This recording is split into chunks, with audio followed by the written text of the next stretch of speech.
Good evening, ladies and gentlemen. Oh, sorry about that. Uh, Thank you so much for being here. My name is Victor Pereira. I am the Environmental Legislation Lead for the Arizona Sustainability Alliance, and I will be moderating this event along with AZSA board member Mara Mann. We're so very grateful for all of you to be here today. We're excited to host the first candidate forum specifically about sustainability issues. The Arizona Sustainability Alliance is a 501c3 nonprofit. We're committed to creating and supporting cutting-edge project-based sustainability solutions across the state of Arizona. We're an all-volunteer organizations with over 300 volunteers working on projects from renewable energy to urban forestry, sustainable business solutions, sustainable food systems, as well as environmental legislation. We also maintain 2 parks, as well as support sustainability initiatives across the valley. As a 501c3, the Arizona Sustainability Alliance does not endorse any political candidates. However, we are very happy to have 5 of the 6 candidates for Tempe City Council here with us to have an in-depth conversation about sustainability issues. We have prepared several questions for the candidates, and we also have given you, the audience members, the opportunity to write your own questions to give the candidates. If you haven't done so, please put your questions in at the back of the room. Ashley Kemhai will collect them from you. Each candidate will receive 2 minutes to answer questions. They will also receive 2 minutes now to give their prepared remarks. We'll begin. Thank you very much. We'll begin in alphabetical order. Ms. Adams. Thank you. Hello, my name is Jennifer Adams, and I want to thank the Arizona Sustainability Alliance for the opportunity to share my points of view on sustainability issues in Tempe. I am an Envision certified sustainability professional through the Institute for Sustainable Infrastructure, which is a groundbreaking resource for professionals in planning, designing, building, and maintaining civil infrastructure. During my 29 years as city staff, some of my most notable accomplishments in sustainability were achieved in public works and facilities management. Our team initiated the internal recycling program, saved Tempe over $200,000 annually by transitioning lights in public buildings and parking garages to LED lighting. Moved the custodial staff from the night shift to the day shift, saving $40,000 a year in electricity savings, while also improving employee morale. We also changed our cleaning supplies to green products, purchased recycled carpet, installed dual pane windows and tints, instituted set points for controlling office temperatures, purchased more energy efficient equipment, including HVACs and pumps, changed white paper towels to brown paper towels, which are more cost effective and do not use bleach, to name a few. Other similar and achievable savings are possible through open efforts to discover them with staff and for City Council to support them. I truly support the city's efforts for sustainability. That said, I believe that sustainability initiatives by the council should be balanced with community values like the character areas developed through a public process. I value transparency and want to ensure that candidates and audience members here and at home are aware that Lauren Kuby is a priority lead for this host organization in this forum, which seems like a conflict of interest to me. I look forward to our discussion. Thank you, Ms. Adams. Ms. Cater. Hi everyone, my name is Sarah Cater. I am a native of Tempe, grew up at Southern and Rural, went to public schools in Tempe, went to McClintock High School, and then went to the University of Arizona for college and Syracuse University for law school. I came back after law school to start my career in public service at the Arizona Center for Disability Law. I work as an attorney there. It's a nonprofit organization, and we represent families living in poverty who need legal services because of their disability. So most of my clients are children with autism and other disabilities. I met my husband, and we have a daughter who will be 2 in April, and we actually live right next door to my parents in Tempe. When I think about why I committed my life to public service, I think about my family story. So my dad was actually a refugee to this country, an immigrant after the Second World War. His parents were Holocaust survivors. And I grew up knowing my grandmother and grandfather had survived one of the worst atrocities in human history. And grappling with that, I had to face how something like that was possible. And I came to 2 main conclusions.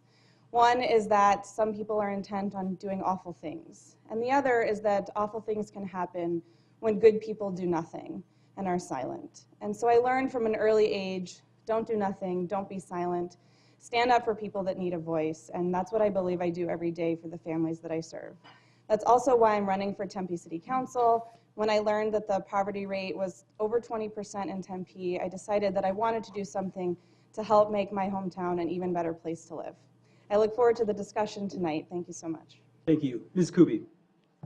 Well, thank you so much for hosting this forum. I'm a proud member of the Sustainability Alliance, and I actually ran in 2014 on a sustainability platform.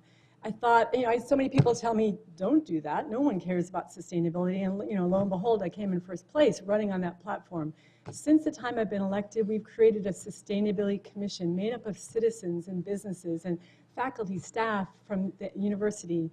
We've created an Office of Sustainability led by Dr. Braden Kay. We have fundamentally changed the culture of the city of Tempe workers as we've accomplished so much with waste diversion, with our energy goal that we're working on now, with our signature project, Sing Meadows, Sing Farms.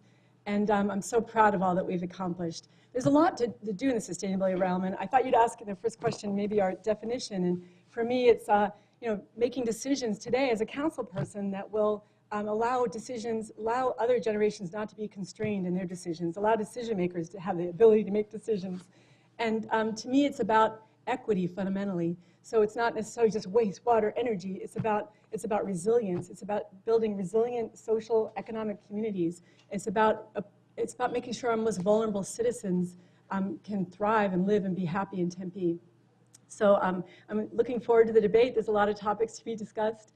And I want to mention that the Sustainability Alliance, if I weren't a member and I'm a sustainability champion, I would be a poor sustainability champion not to be involved with the biggest organization in Arizona focused on sustainability. I've been out there, helping to clean the parks with you guys. And to me, it's about trying to listen to citizens and to activists and to businesses and to get into the thick of it and really create solutions for our city. Thank you. Thank you. Mr. Stewart. Hi, my name is Justin Stewart, and I am the current chair of the Mitchell Park Neighborhood Association, and I have been involved with that neighborhood association for the past 5 years. One of the benefits of being part of a neighborhood association is that you get to see the benefits of facilities like a park directly to your neighbors. We have in my mind, one of the greatest parks. It's a small little park, but we have a great park right in the middle of our neighborhood, and it's become a great green space where neighbors can meet each other, children can meet children, elderly can hang out with the young. And I think it's these type of situations that can help us build towards a better future, is to making sure we have open access to many different amenities like parks and park services. As for my thoughts about sustainability, I think we have to look at it in many different ways, including the normal things that Lauren just mentioned previously with the idea of waste and recycle and reuse and what we usually think about sustainability. But I think we also have to look at environmental justice and social issues that affect the lower classes directly, and even some neighbors and middle classes, and make sure this is sustainable for everyone involved in all sorts of different backgrounds, and how to make different backgrounds sustainable. And that's what I'm hoping to bring to the table with that knowledge, talking to my neighbors and being involved with different neighborhoods throughout Tempe and seeing what works for them and how we can bring their voice on sustainability and totally teach them in the future with more sustainability. And that's what I have. Thanks. Thank you so much. Ms. Vega. Thank you for hosting. I so appreciate it. Thank you for everyone who's here. My name is Genevieve Vega. I'm running to be your next Tempe City Council member as a continuation of my service to this city. And service is part of my core values. I wouldn't be here if it wasn't for the service of a Green Beret who, during the Vietnam War, was called to rescue and aid a village under attack. That village was massacred by the time they had gotten there, but there was a little girl left alive, and she was wounded and orphaned, and this Green Beret knew that the only way she would survive is if he helped her. So he cut a couple of holes in his rucksack, carried her through the jungle, and decided to adopt that little girl. That little girl was the first Vietnamese adopted in the United States. She graduated from Arizona State University. She lives in Tempe today, and she's in the audience. She's my mom. And she raised me as a single mom in Hawaii, actually. My grandfather retired in Hawaii after a career of military service. And in Hawaii, our entire economy is based on how pristine the environment is. So I was raised with this phrase we use in Hawaii called malama ka'aina, which means protect the land. This was on TV, it was taught in schools, and living on an island, you have scarce resources, and you need to really protect what's involved with your community in order to preserve your economy. And so that was something that was taught to us at a very young age. I grew up with that. But I think there's a bigger conversation to be had when it comes to sustainability. It's about not just environmental sustainability, it's also about social and economic sustainability. We know that climate change impacts poor communities, and particularly communities of color, more than other communities. And so this is a long-term conversation for us to have. These are decisions we should be making now to protect and preserve our culture, our city, our community for the foreseeable future. I look forward to the conversation. Thank you. Thank you so much. And we would like to start with the first question on a very general subject. And we'd just like to ask you, what does sustainability mean to you? And some of you have already answered, but we'll begin now with Ms. Cater. Sure. Sustainability to me means a healthy earth, I think. And in order to have a healthy earth, we have to put policies in place that create that space. And I think when you have a healthy earth, you have the ability to have healthy people living in that place. And I think we're focused so much today on the health of our citizens, of residents, of people who live in Tempe and across the country. But you can't really have healthy people if you don't have a healthy earth. And so I think sometimes in our country, and certainly in Tempe, we focus on how do we have a healthy Tempe. And I'm so proud to live in a city where that has really, with Councilmember Kuby, really been championing sustainability. Because I'm now raising a young child here, and you think about, when I think about a healthy earth, it's not about me, it's not, maybe not even about my daughter. It's probably about her kids and her grandkids. And I echo the statements. Obviously, being a champion for families living in poverty, we know that sustainable practices not only, well, the lack of sustainable practices disproportionately affect communities living in poverty, but that sustainable practices are more cost-effective too. And so when we implement these cost-effective practices that give us a healthy earth, we actually save money in the end, costs go down, and that means people can thrive in the world. So yeah, that's what sustainability means to me, and I think that really this is such a profound issue for our time, and we have to think about it, and I'm so happy and proud that Tempe is a champion in that. Thank you so much. Ms. Kuby. So actually, I have a personal definition of sustainability that I'll share with you tonight, and it's actually eating food that my grandparents would recognize. To me, fundamentally, when we make decisions about what we eat, we're making decisions about the larger health of our region and our country and our planet. But the sustainability is about the 3 E's: environment, economy, and the biggest part, I think, is equity. And that's why the School of Sustainability, where I work, we focus a lot on equity and justice issues. And when you think about our free pre-K program started by David Shapira and just embraced by the community, that is a sustainability program. It's about equity. When you think about our equal pay program, and because women who have the same job as a man should be paid the same as a man, that is fundamentally an equity issue. That's a sustainability issue. So my definition is broad as a policymaker and as a citizen. And when I look to get a commission going and look to hire the best sustainability manager in the state of Arizona, Dr. Braden Kaye, I thought, we can't look at this siloed in public works. It can't be just about waste, water, energy, brown paper towels. It has to be broader than that. It has to be a discussion that is centered in the manager's office, city manager's office, not siloed in a department, because fundamentally this has to be a discussion with all of the departments. It has to be a discussion with human services and fire. So Dr. Braden Kaye got so involved with our firehouse study, and that building is a model of sustainable development once it's built, and really a gem, our first building in 10 years. We'll be so proud of that building. So to me, it's very much, it's something I think about all the time, every single day in my work, doing community engagement with the Global Institute of Sustainability, and it's why cities are so exciting to be in and to be conducting public policy, and because cities are leading the way in sustainability, and so is Tempe. Thank you. Mr. Stewart. And basically, I'll be honest where I came from. Both my parents were hippies, to say. So I'm just going to throw that out there right off the bat. So from a very early age, I had a very clear definition of, or a very clear general idea of what it meant to be a steward for the earth and what it took to be mindful of the earth. And obviously, we had environmentalism, we had the eco-friendly movement, and sustainability has grown out of that, which is great because we've seen from the birth of sustainability and the term sustainability, it's reached out to so many different factions that we've already talked about here a few times, including how it affects poverty rates, how it affects neighborhoods, how it affects children, and just how and it's just basically one of those things where it affects so many different things at this point that it's great to see it affects so many different things at this point, and coming out of such a small concentrated thing of, a few books come out in the late 60s, and also now we're talking about how it looks in like corporate offices, how it looks in city offices, all from just like a birth of a few environmentalists.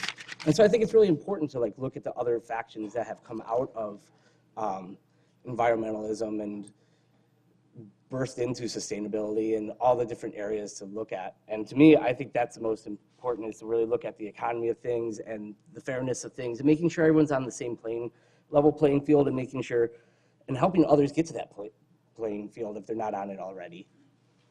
Thank you. Ms. Vega. Thank you. Yes, so I did mention it a little bit in my opening statement, but sustainability is far more than the environment. So from a business perspective, I'll take a business perspective here. I have an executive MBA from ASU, and this is something we talked about in every class we had, which was sustainability is about good sustainable hiring practices, making sure that we're investing in education, in the social aspects of sustainability for the long-term success of not just a business, but the community that business is in. I also think that sustainability is often limited in conversation, unfortunately, I think, to an environmental conversation, just about the things that we see outdoors. It's limited to things like planting trees, and it's so much more than that. Sustainable workforces that are good trades, that protect our infrastructure and keep our infrastructure going. It's sustainable education practices that adapt with our times. It's equitable, not equality, but equity that we need to have a conversation about when it comes to sustainability to protect those underserved communities. And this is something I will be extremely excited to talk about on the council, assuming I get elected. But this is a conversation I champion even in my own day-to-day. I have my own business, and we talk about sustainability from a corporate social responsibility perspective. And this is something we need to make sure that businesses in Tempe don't just do CSR reports to post on their website and to get good press about, that it becomes a part of the culture and something we foster across the city. And so I think this is something, again, a conversation we need to have, not just about environmental policy, but again, social and economic policy as well. Thank you. Ms. Adams. Thank you. Sustainability, by definition, is the avoidance of depletion of natural resources. And in order to maintain an economic or ecology balance, sorry about that. And so we need to also acknowledge this property of the biological systems to remain diverse and productive in our society. And it is a balancing act. It's very difficult. It meets the needs of the present without jeopardizing the future populations. And it also is about the triple bottom line, our people, profit, and planet. So we have to balance all of that out, and that's not always easy. So you have to look at all the factors. ASU experts have estimated that we have 200 years left on this planet if we don't do something about how we're using our natural resources or abusing our natural resources. So we need to do everything we can to reverse this direction. As Deputy Public Works Director and Facilities Manager, I did everything I could to promote sustainable practices, including LED lights, the paper towels, starting the internal recycling program at the city. We always try to balance that people, planet, and profit. And this can be done. And sustainability is widespread. A lot of things, it is about equity, and it can be done. And we just need to work together and communicate with one another and make this happen. Thank you. Thank you. Mar. Great. So the second question is a little longer. It's in the topic of urban forestry. The city of Tempe has passed the goal of achieving 25% canopy cover by 2040. Since the city of Tempe only owns approximately 3% of the land, how do you foresee achieving this goal? Do you have specific ideas on how to work with private landowners, homeowners, businesses, and the like? Ms. Louie, we'll begin with you. Thank you. Sure, yes. I've been very proud to be involved and integral to our urban forestry plan, and proud to be involved with the financing, looking at really innovative ways to finance it through carbon offsets, and where we plant the trees and we have the trees operation and maintenance costs paid for, as long as we maintain a healthy canopy.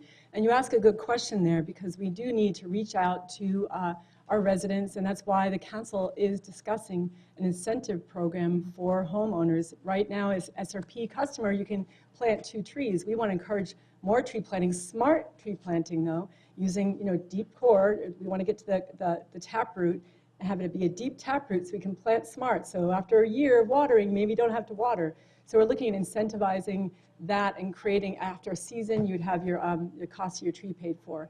We're also looking at some of our shopping malls and developments from long ago that had landscaping plans that have kind of gone awry. We want to make sure to enforce our landscaping codes and make sure that they plant, and if they need incentives to plant more to get to that 25% goal, we will help with that, I believe. To me, it's a fundamental investment in our health and our community. When you think about trees, shade is a transportation issue fundamentally. If you want to walk comfortably from point A to point B in Tempe, you need shade. If you want to bike, you need to have shade to kind of shade your way. And it's about creating healthy communities, because we know from study that shady communities are healthier. So we're looking at a lot of innovative ways to finance our tree planting, because we do, doubling the tree and shade by 2040 is an investment, but with this innovative financing model, we're going to get there. And shout out to Bonnie Richardson, our staff person, who brought this urban forestry plan to the public. For 3 years, she's been working tirelessly to get all sorts of input from citizens, students, faculty at the university. We have the best urban forestry plan that could possibly have been designed.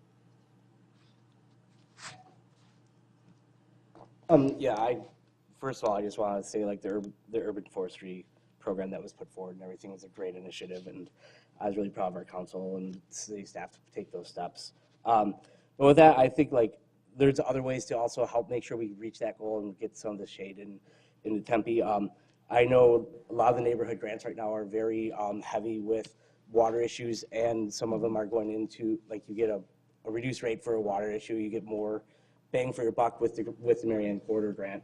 I would like to see that with trees as well. I think we could do that and make it more of a, I know a lot of neighborhoods going with multiple neighborhoods to try to get as many trees as they can and talk to their residents and see who's on board. And I think there's a way for the city to get involved with it and capitalize like that, like they have with the water aspect of that already with that grant. I'd also I'd be interested to explore the idea of giving some sort of subsidies or rebates to property owners that have old growth trees. I do agree that we need to have desert resilient trees, but at the same time, I do think, like in some specific neighborhoods and everything, we need to find a way to keep the old growth that we do have, because it's going to destroy the canopy quicker than having more trees come up. And I think we should have more trees, but we should also try to keep the canopy that we already have. I also would like to see, so I'd like to see some sort of program involved, put forward with that. We'd have to go to a work study session and see where we can find funds to have some sort of subsidy for that or some sort of rebate. But we're really good, Tempe is really good with finding those type of rebates for home conservation, and I think that'd be another great home conservation rebate. I'd also like to make sure that the character areas that are being developed right now, at least, well, or the ones that are going to be developed in the future, including Character Area 3, which is being done right now, really focuses on shade and tree growth and really addresses the urban forestry plan. Thank you. Yes, thank you. I think urban forestry is extremely important. One, it lowers our heat signature, which is healthy for our communities. I will say, though, from a neighborhood perspective, I think some of the Marianne Corder neighborhood grants, I think, are really important there, and we see a lot of good initiatives here, but we also see a lot of neighborhoods that aren't very well organized to be able to apply for some of these grants. I would love to see, maybe I'll challenge council members, I would love to see us walking in the communities where we don't have organized neighborhood associations, knock on those doors, tell them, hey, there's a bike path coming down Country Club, we'd like to plant more trees, can we put them in your yard? This is about livability for our city, right? It's a really important,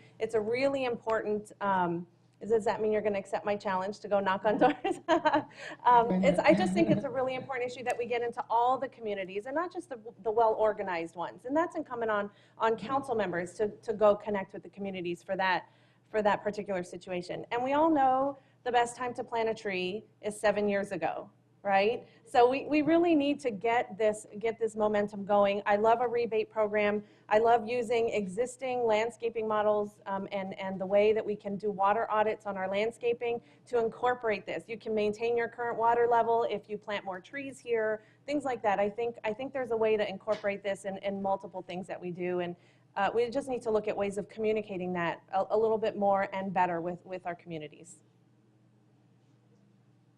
Thank you.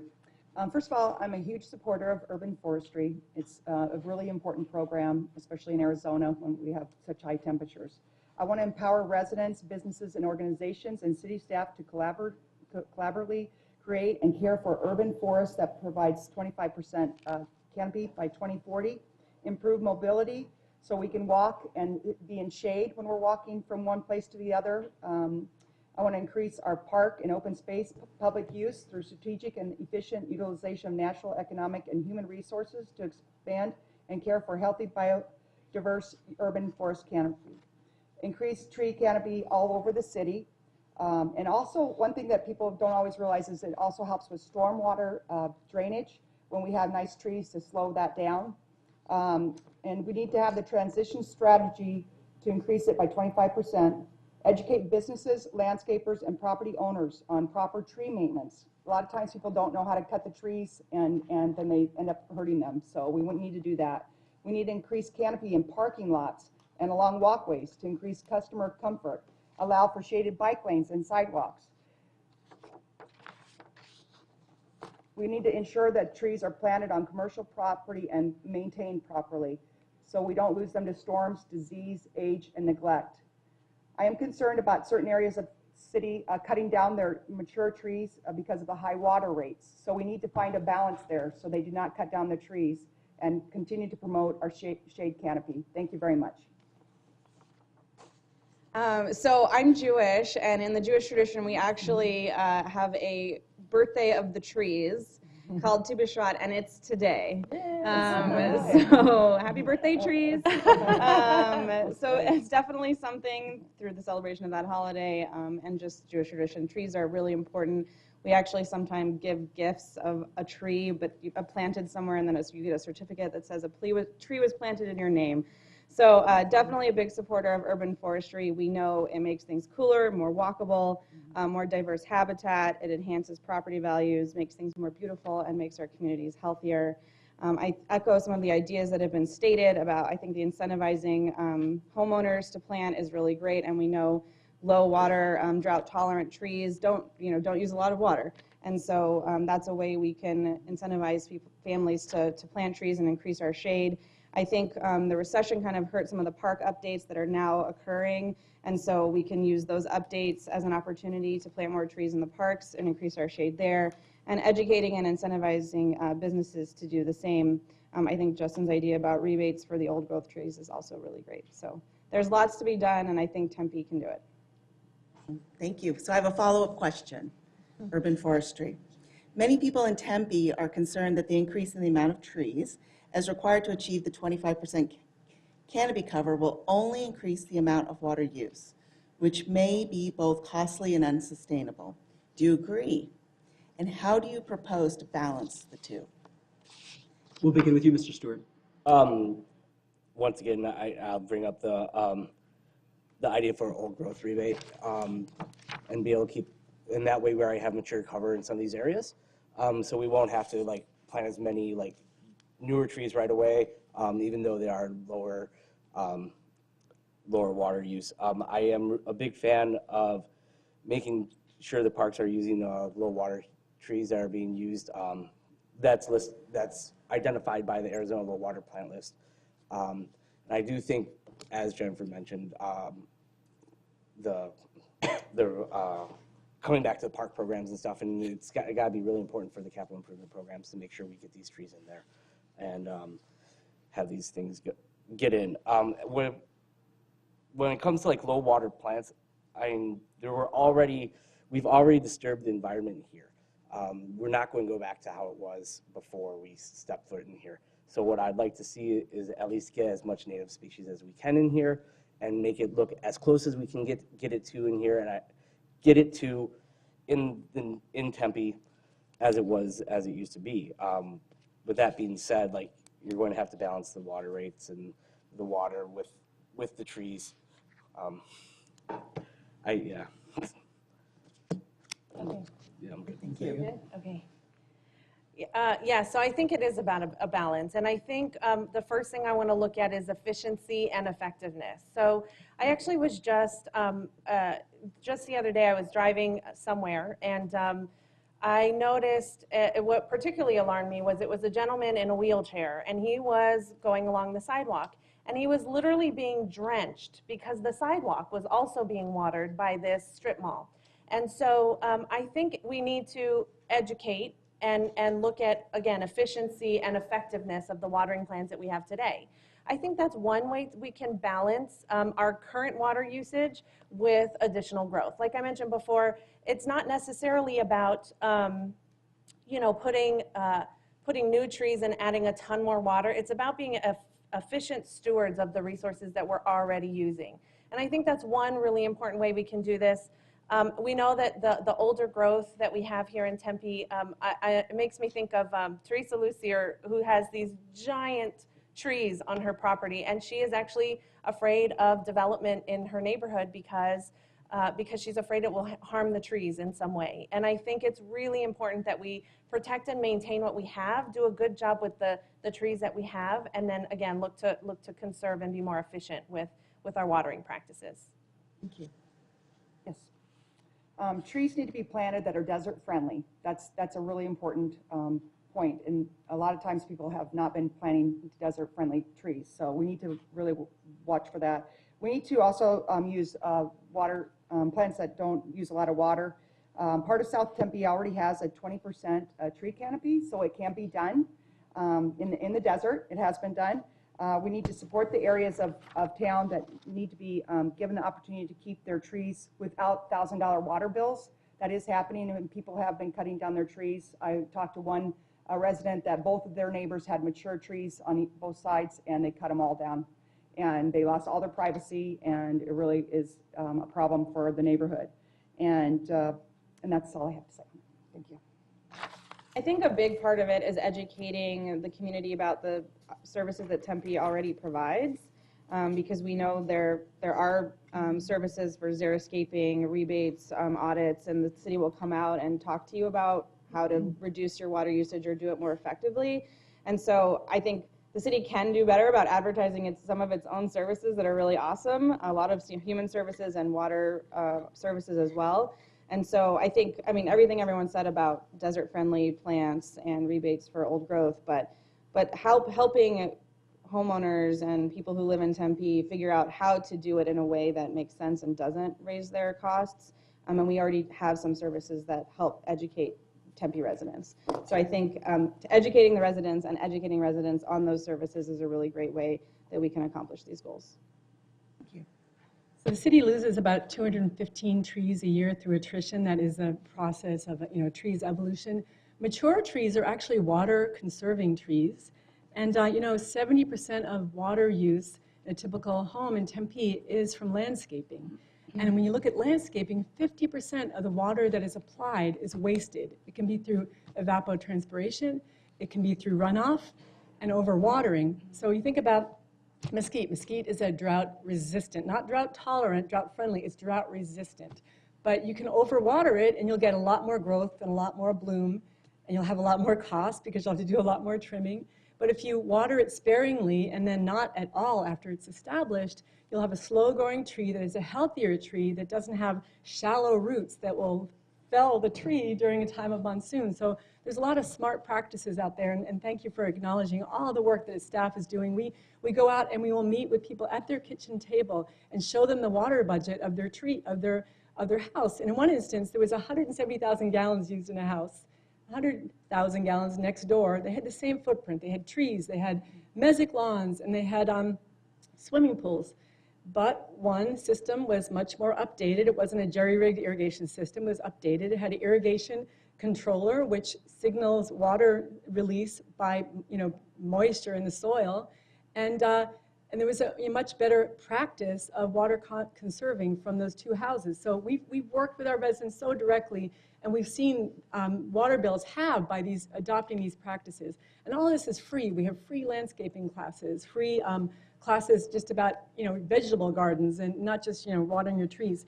Also, through our Urban Offsets company we work with, we have the costs, M&O costs. For every 1,000 trees, we get about $70,000 in O&M costs per year for the life of the tree. But it means we have to have an urban forester. We need to have a tree warden for the city of Tempe who's in charge of all the trees, who has that understanding. Thank you. Thank you, Ms. Kuby. Thank all of you. For the next set of questions, we're going to move to a different topic, to the topic of renewable energy. Many cities around the country have made commitments to use 100% renewable energy, and this goal has actually been achieved by a number of cities, including Burlington, Vermont, and Aspen, Colorado. And we're going to begin this next set of questions with you, Ms. Vega. With regards to publicly owned lands, are you in support of Tempe setting a 100% renewable energy goal? Please explain why or why not, and what you would propose to City Council to help achieve that goal. Very specific question. I love it. So the answer is yes, I am in support of 100% renewable energy goal. I think this is an area where cities can lead. And we actually, I think, just heard today that the Department of Energy's budget for renewable energy is being cut by 70%. And so this is something that we really need to look at from a city perspective. I think there's a lot of ways we can do this. Part of it has to be with working with our utility companies and understanding, kind of the full breadth of options that we have there, not just for the city, I think, but for also for our residents. And again, we need to do a better job of communicating the options available to our residents. I think things like, just being smart about the way that we plan our new buildings and offsetting the things that we do today. There's a lot of really good resources out there for it. I think I lost my train of thought on something. Yeah, so I think much the way that businesses kind of advocate for covering their parking lots with solar panels. It's an upfront capital cost that we need to be mindful of. Perhaps that's a bond that we need to look at. I'm not going to say that definitively here, but that might be something we need to look at. There is often an upfront capital cost, but the return on that investment over the long term is usually a pretty rapid return for a relatively long period of time to be able to use that equipment that you would use to do the renewable goals. So I don't know the numbers for the renewable goals off top of hand. The things that we have already discussed as a city right now to do this, but this is something that I would be proud to help lead Tempe towards a 100% renewable goal. Thank you. Ms. Adams. Yes, the city has done a lot with renewable energy. We have CNG buses, fuel cell vehicles, and we've installed a lot of solar panels in our buildings, which have been very successful. The city's doing a great job. Our staff is doing a fantastic job with this issue, and I'm proud to say that I was part of it for almost 29 years.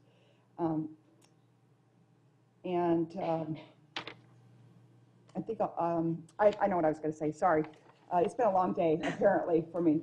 And so our sustainability programs need to be technology proven, positive return on investment. It needs to be sustainable, and it needs to last and be reliable. And because of the City of Tempe government agency can't do the experiments that the private corporations or issue can do, we have to have return on investment that's proven before we make those decisions. But this goal is absolutely attainable. We just need to let the technology evolve and keep jumping on the newest technology and make it happen. So thank you. Ms. Cater. My short answer to your question is yes. I would support that. I have long said that the fact that the state of Arizona is not completely fueled by solar energy is bananas. So yeah, I think there are a lot of ways that we can work towards this renewable energy goal. I think, I was in preparing for this and learning about green buildings. A lot of it can be the way the city builds new buildings. And so one of the things that I made this whole list of recycled content and building materials, natural lighting, reflective roof, metal canopy over areas, drought-resistant landscaping, low-flow toilets, sensor-activated lights. And the sensor-activated lights thing actually reminded me of, in my work with people with disabilities, sensor-activated lights is a big thing, that when you roll into a room, the lights come on. And so a lot of these sustainable practices are what we call universally accessible to all in many ways, which is really appealing as a disability rights advocate. Evaporative cooling where appropriate. And so the list goes on, of course. I think retrofitting in buildings that exist and building green with new buildings and new projects. And then also incentivizing residents to be able to do this as well. I know you asked about publicly owned land, but we don't own most of the land in the city, and so incentivizing residents to be able to do these things as well, and obviously ASU too, because ASU is such a big part of our community. Thanks. Ms. Coogie. So one of the reasons I ran was I thought our renewable energy standard of 20% was just too low. It wasn't aspirational, and I think we should be aspirational and send a little market signal to other cities and to businesses in the area. So I started a working group, and the mayor serves on that, as well as Councilmember Keating, to advance a higher renewable energy goal. And I'm very proud to say, you've heard it here first, on February 15th, we're returning to council to advocate for a carbon neutrality goal of 100% by 2050, and more importantly, a strategy of getting there with 100% renewable energy. And we know this is technologically feasible. We actually know it's technologically feasible right now for 2025, but there are certain policy impediments in the way, and we do need to look at utility scale solar and to work with APS and work with SRP. So we took a very respectful process. We involved stakeholders, Environment Arizona, the Sustainability Alliance was involved, and we involved ASU. We got a classroom full of, I think, 40 students, of engineers and business students who for a whole semester focused on different ways we could get there with that goal. And then we reached out, the Global Institute of Sustainability. Gary Dirks is the director there. He used to be the president of British Petroleum for all of Asia. He knows his stuff. He knows the technology, he knows the policy, and he has promised and committed to us that ASU is going to be with us every step along the way. It may be hydrogen, there may be hydrogen elements, there's going to be utility scale, but we know it's also important to look at carbon reduction too, not just renewable energy. And I'm really proud to have led this effort. It's a joy because we've had a supposed withdrawal from the Paris Accords, but cities are responsible for 70% of global carbon emissions, so cities can be responsible for reducing those carbon emissions, and Tempe has to play its part in that role. So I'm really proud of that. And I also want to say that this is a time, like the greatest challenge of our time, and if cities can't stand up and lead in this issue, I don't know how we can proceed. And so, thank you very much. Mr. Stewart. Yeah, if you look right now, we're at with the federal and state right now and how it's being controlled. It's got to come down to the cities, and cities taking the steps forward to be able to make this happen.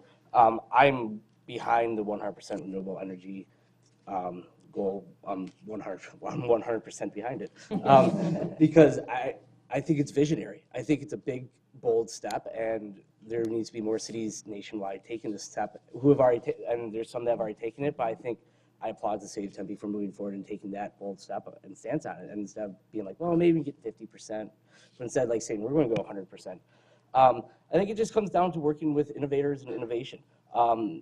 As Lauren mentioned, we do have the ASU, and the ASU is going to be a big part of this. And they have the School of Sustainability, the Global Institute of Sustainability is right there, and they've been working on this for quite some time, and a lot of innovations coming out of there. What I'd also like to see is some sort of like the city to start working with some smaller businesses that might have some more out there ideas that necessarily aren't necessarily tested yet, and take some risks and see if it does work out, and maybe they can think of some different ideas that haven't even been thought of yet, and like allow them to run wild, allow them to be visionaries and run free. I do agree that we do have to work closely with our utility providers right now, especially on the regards of solar. That's been a very big hot topic, even for public and private entities and like homeowners and everyone else trying to deal with why aren't we have more solar power in here. And I do think we have to work hard with, continue working hard with our utility providers on that. And I also want to say, give kudos and see a continuation of making sure that, like, working with the City of Tempe's fleet and making sure that they're going to be completely a sustainable, renewable, like electric or whatever beyond electric, hydro or not hydrogen or whatever else comes next. So Thank you, Mr. Stewart. I'd like to ask a follow-up question, and a few of you actually touched on the subject. In the last question, we talked about public lands. With regard to private lands, what are your ideas as to how the city can support increasing the use and production of renewable energy on residential and commercial land here in Tempe? And Ms. Adams, we'd like to begin with you. So I think we can work with the private developers, and we already are somewhat, and I think we can continue to do that to educate them about what we need and to increase our tree canopy, our shade structures, walkable areas. For example, on Apache, we worked with the developers, and we have the buildings are closer to the sidewalk than in other places in town. That way you can walk in the shade more likely, and that was a good development. And it also is multi-use in that there's commercial in the first floor, and then you can live above it, which is really a good way to promote walkability, and also the light rail's right there. So people can, first they're pedestrians, right? They walk out to the light rail and then they hop on and they can go other places. And that was a successful development that the city put together many, many years ago. It was on paper many years ago. And it's been very successful. So that's a good example of the developers working with the city to promote walkable areas. And we can do that throughout private development, and just some of it's education with them, and maybe giving them incentives to do these certain sustainability practices, plant more trees, make the sidewalks wider so people can, with disabilities, can get around also easier. That is, obviously, Tempe has a huge population that are in wheelchairs, and one of the reasons it's good for people in wheelchairs here is because it's all flat. And it doesn't snow, right? So you don't get stuck in the wheelchair. So anyway, I think we can do that with the developers and really communicate with them and just partner with them and not be against them, but work side by side with them. Thank you. Ms. Cater. I think we probably need sort of separate approaches for each kind of category of non-public land. So that would relate to ASU, businesses, and then residents. Because I think when you look at businesses and ASU, you're talking about a different ability to kind of get on the renewable energy bandwagon than a resident. And even, you know, my family just bought our first home a year and a half ago and looked into solar panels, and it was confusing and not particularly feasible. And so I think we really need to work, and this is coming from someone who was really interested in wanting to do that on day one of owning a home. And so I think we really need to work with the utility companies to make it feasible for residents, because I think particularly for families who are struggling, you know, right now it's not really economically feasible right now, but in the long term, it's more cost effective, way more cost effective. And so we need to make it possible for families to participate in it now so that they do reap the benefit that other families might be able to access. So thinking about our renewable energy goal, we were really solid that we didn't want to have a roadmap, how we were going to get there every year, because we have some policies from the utilities that make that a bit of a challenge, especially, you know, with rooftop solar. So we wanted to establish a framework and give authority to our staff to go out into the market and be ready for those disruptions, both positive and negative, but I believe there'll be a lot of positive disruptions to the system. They can go and capture those opportunities. And some of those opportunities are working with ASU. Right now, rooftop solar isn't necessarily the best way to go because of those burdens that we have from the utilities, but we're seeing such technological change and development in batteries. As Paul Hurd, environmental historian at ASU, has said, if you think about renewable energy now or solar now, it has nothing to do with what it was 2 years ago. There's been so much rapid change. And I think that eventually the utilities will come around. Right now, utility generation is the most cost efficient. We've seen the price of solar go down.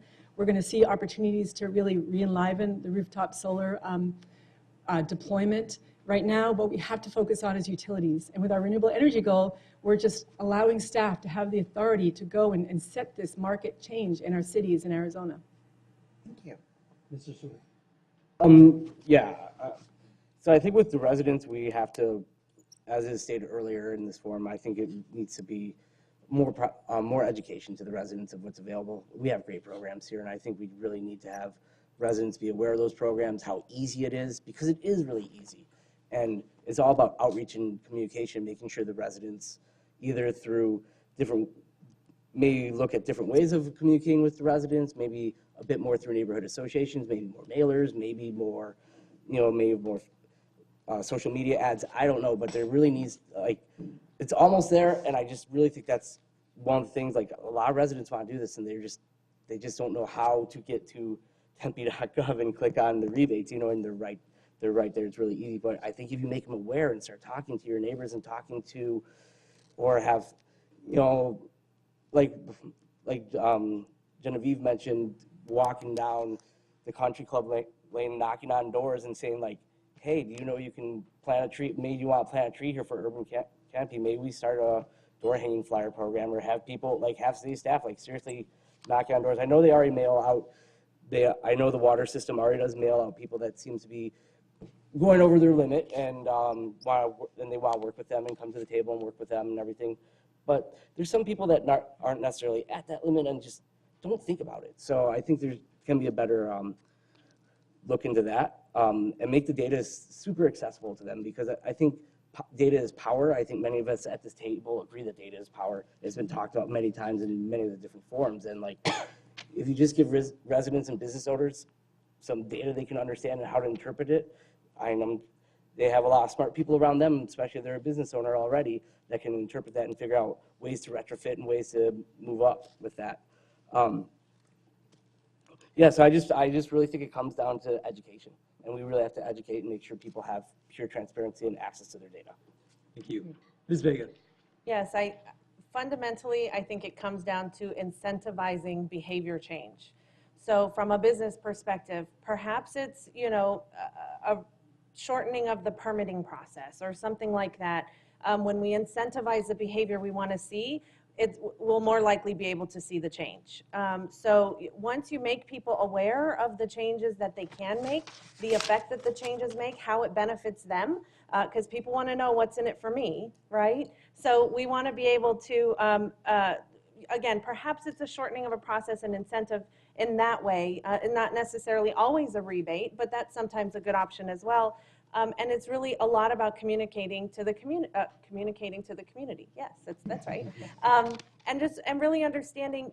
I think it is a lot about the outreach. It's about making, again, individual residents aware of what they can do with their properties. I think it's perhaps incentivizing landlords perhaps to reinvesting into their properties. We're seeing rents rising, I think 17% last year.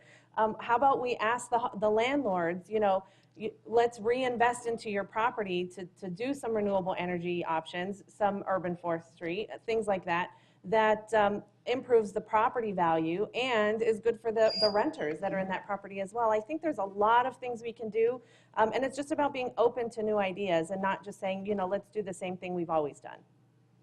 Thank you. All right, we're gonna move on to the topic of water. So currently, our water bills do not reflect negative impacts on the environment. Do you think our water rate should include an environmental tax to go towards restoration or other conservation efforts? If so, how would you go about implementing it? We'll start with you, Ms. Cater. Well, that is the first time I've heard of, I've been asked that question, so I'm thinking. But I think it would be something we would have to think through, because I think it would have a huge impact on our residents. And I think in theory it's important, it makes sense. But I also think there's been a lot of controversy about the current water rate situation, and so I think before we implemented another change like that, we would just want to look at that idea, study it, and have a lot of community input to see what the thoughts were on that. Yeah, that's what I think. Thank you. So I represent Tempe on the Arizona Municipal Water Users Association board, and so I think about this issue a lot. And I know that our inclining block structure is essentially a pricing signal to conserve, and we have to operate within the bounds of an enterprise fund. So water is an enterprise fund. We have to have the same money coming in as comes out. And we've been in a deficit, but we're in good shape right now. But the idea of an environmental tax, we prefer to look at an inclining block structure, which is a robust process. It's not some simple multiplier.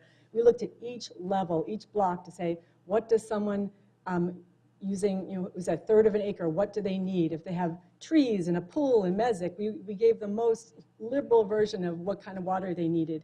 And to really accurately reflect the cost of producing and distributing that water to that specific block. So if you're paying for over 40,000 gallons of water, you're paying for the cost. The additional cost for anything over 40,000 is that additional cost that you're bringing to the system. So I think it's important to conserve. That's why we have smart water meters where you'll get notified if you have a leak. I had a leak $500 this summer. It was very painful. If I had the water meters all calibrated, and they will be by the end of this year, I would have been notified of that leak and I could have stopped it in its tracks. So that's why we need to conserve in different ways. An environmental tax I don't think is necessarily the right way, considering our water is mostly from SRP, and the electric ratepayers subsidize the water. So our water is actually historically, and it's historically much cheaper than many areas of the country. And we're not going to change that formula very easily with SRP, because SRP was founded to benefit farmers and to water agricultural lands. So I think we need to look and make our instrument, our water rate study, which was done over the course of a year, thorough public process.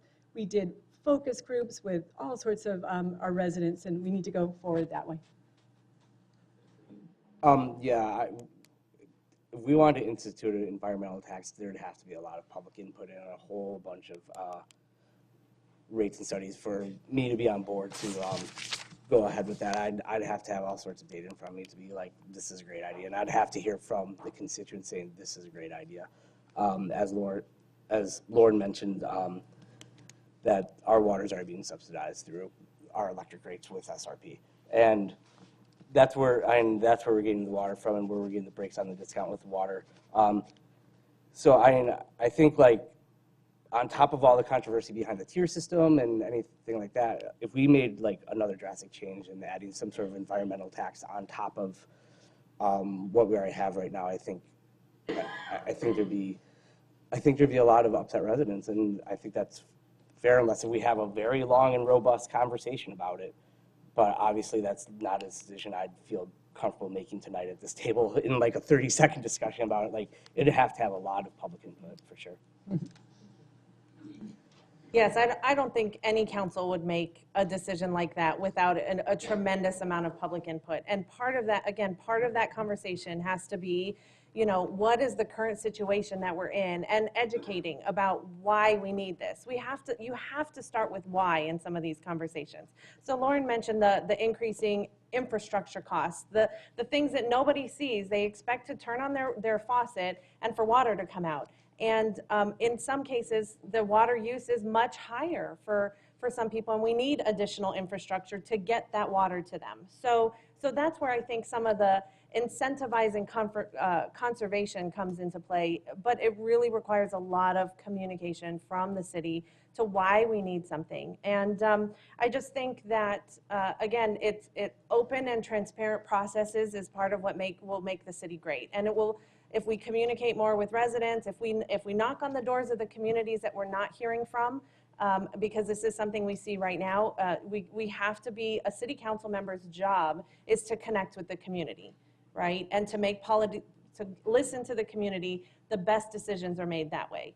So we bring that information back here, we have further conversations, and then we make decisions based on good data and the will of the community. But sometimes we have to We have to leaders lead, and sometimes you have to make decisions for the long-term sustainability of your community, and it's not always going to be popular with everyone. And that's something that every leader, no matter where they are, is going to have to deal with, and that's a mark of a good leader, I think. I'm against another tax. In my opinion, we already have a tax with the tiered water rate system that's too severe for the large property owners. We need to be very careful to not continue to punish them. They do have $1,000 water bills. I've knocked on thousands of doors, and I've heard this independently over and over again, and it's not acceptable. When those people bought the large lots, they did so under the guise that they would be supported, and they also were encouraged to plant grass and a lot of trees. So now we're turning around and punishing them for that. So we need to be really careful. Also, we need to take care of the water quality. We've had water quality issues. We had water quality issues all last summer. So we need to take care of our water and make sure it's safe to drink and shower in. And we also need to improve our infrastructure. And for example, our water hydrants have not been working when the firefighters have gone to fires at times. So we need to really make sure that we're improving the fire hydrants and increasing the safety. Thank you. Thank you so much. We're going to switch topics again, and we're going to move to the topic of business and sustainability. And we're going to begin with you, Ms. Kuby. What steps can the city take to incentivize sustainability measures by local businesses, and what do you see, if any, are the benefits of doing this? Sure, loads of them. We talk about the triple bottom line often, but essentially we're talking about the bottom line because most every sustainability action initiative that's taken place in the city of Tempe has been a bottom line measure that has saved residents money. Even creating the Office of Sustainability, I think we more than double paid for the cost of the salary by bringing in grants that we wouldn't even be eligible for if we didn't have an Office of Sustainability. So we have started a couple things. One is, and this was based on Sustainability Commission advice, and I'm giving them giving us our advice, is that we're part of the Sustainability Pledge program with Tempe Chamber of Commerce. They came up with an idea for businesses to take the pledge, and excited about that. But more importantly, drilling down deep, Local First Arizona has come forward with an innovation fund idea. We're going to consider it on Thursday, and breaking news, I'll tell you I really support it. It's a green certification program, and it's tailored to each kind of business. So if you're a restaurant, it will have specific steps on how you can become more of a green restaurant. And it's not just some survey you do online. It's a student, a sustainability student, who'll be going to the business and trying to educate and show the manager or the owner of the business how they can become more green and get this green certification. I'm really excited about that. It comes from Local First, and they chose Phoenix, I think, and Tempe to be the statewide leaders in this effort with businesses. And I also want to see Mill Avenue become an eco-district. I think the business owners there are ready to take that plunge. I've spoken to Kate Borders, and to do everything they can to create energy efficiency in their buildings, water efficiency, because there's a water energy nexus that we didn't get a chance to talk about today. So I think a lot of businesses are realizing this isn't just triple bottom line, this is bottom line savings, and it brings them more customers. Our equal pay business partners, they have stickers on their websites, they have stickers on their doors saying, we're equal pay partner. I want to see businesses who say, I'm a sustainability partner with the city of Tempe. Thank you. Mr. Stewart. I'd like to see some advisors created for a small commission and for small businesses to be able to reach out, and small businesses have a liaison when they're thinking about bringing up and starting a new business or already been in business, have a liaison to city and city staff and work really closely with them. I know it'd be a lot of work to have that type of liaison, and there's a lot of city staff that you have to deal with when starting a new business or bringing in a new business. But if you do have a one-stop person that can help you out with all of your concerns, especially if you wanted to go more greener, more friendly, or more environmental friendly, it'd be great to have that type of person there at the disposal and help with the city. And I like what Genevieve mentioned earlier, along with speeding up the process of getting businesses going, having some sort of liaison like that has the connections to all the city staff could help businesses open sooner and get ready to be green sooner, and it'd affect their bottom line quicker. Along with that, I'd like to continue on with just studying other cities and seeing what other cities nationwide and even worldwide are doing and finding innovations there. I know the city of Tempe is already pretty proactive with that, and I'd just like to see the continuation of that. I know that other cities have done similar programs, what Lauren mentioned with the local first thing. The city of Gilbert did their, was giving out, their conservation department was giving out little stickers to put in the window as well to help, and they had their conservation staff go into some of the local businesses and try to get them to at least reduce water use. And it is more specifically for water. Sounds like the local first thing is going to be more robust than just what the Gilbert initiative was with using water. But like programs like that are really beneficial, and it really, once again, like I said earlier, it's just about data and education. As soon as you start telling these business owners that you can really do this and this really can save you money, and most of them are going to say, I want to save money. Thank you. Ms. Vega. Yes, thank you. So I concur with following the local first model. Again, going back to my philosophy on sustainability being multiple things, not just environmental. I think following the local first model of investing in local businesses to keep our local economy strong, I think is such an important part of what we need to talk about. Local First is an extremely strong nonprofit in Arizona, and I think this is something we need to pay a lot of attention to. I actually think that when you look at different policies, I'm going to take a slightly different track when it comes to a business perspective. I think when you encourage employee engagement in not only sustainability efforts, but also social and human services efforts, the employees feel pride in their company. When they feel pride, they have loyalty. And when they have loyalty, they have better business results. And this is the conversation we should be having with local businesses. I've been very proud to work for companies that do invest in those kind of things. They invest in, giving their employees paid time off to go volunteer. And that makes an employee feel so good.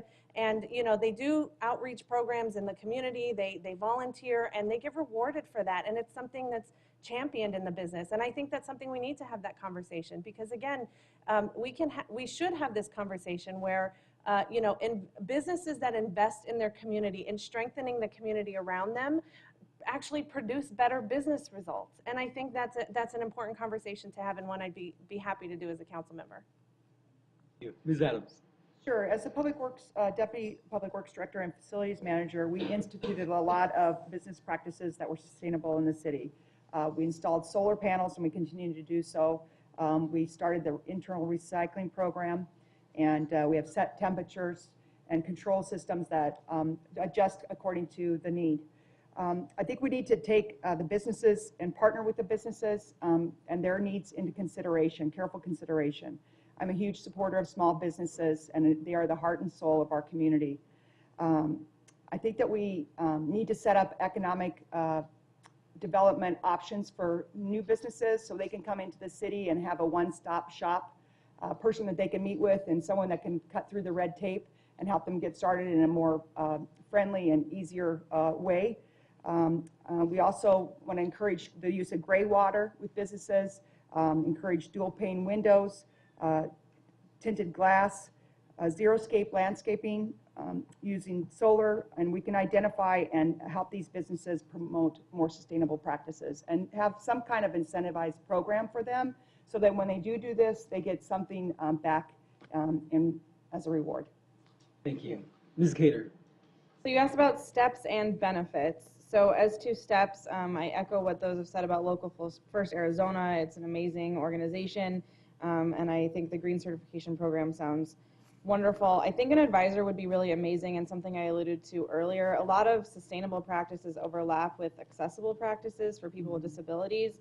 And so a lot of times now with municipalities or other governmental entities, there's an ADA accessibility specialist that just sort of checks, well, sometimes depending on where, checks to make sure you're in compliance with the current law. I would love to see something a little more visionary related to universal design and sustainability that could make our city more accessible and sustainable in general. And I think if that person or group of people could work with businesses, I think ultimately the benefits are you get more customers, so that's positive, and you reduce your costs. So there's a lot of benefit inherent into making these changes. And then once your costs go down, you can either reduce your prices or hire more people that work at your business, which ultimately then improves the local economy and can help families that are struggling in Tempe, which is my ultimate goal. So again, sustainability, while as a means to an end and also an end in itself. Thank you very much. At this time, we're going to open it up to questions that we've just received from the audience. And Mr. Stewart will begin with you, Mara. All right, great. So right now, because of policies by SRP and APS, it is difficult for new city solar installations to break even. What is the right percent of money to lose to make solar still worth doing? Right, okay. The right percent. You know, that's a great question, and I honestly can't. I will be honest. I can't say exactly what the right percent is at this time. I'd have to see a bunch of data on it. I do think we have to negotiate really hard right now with APS and SRP, and I do think that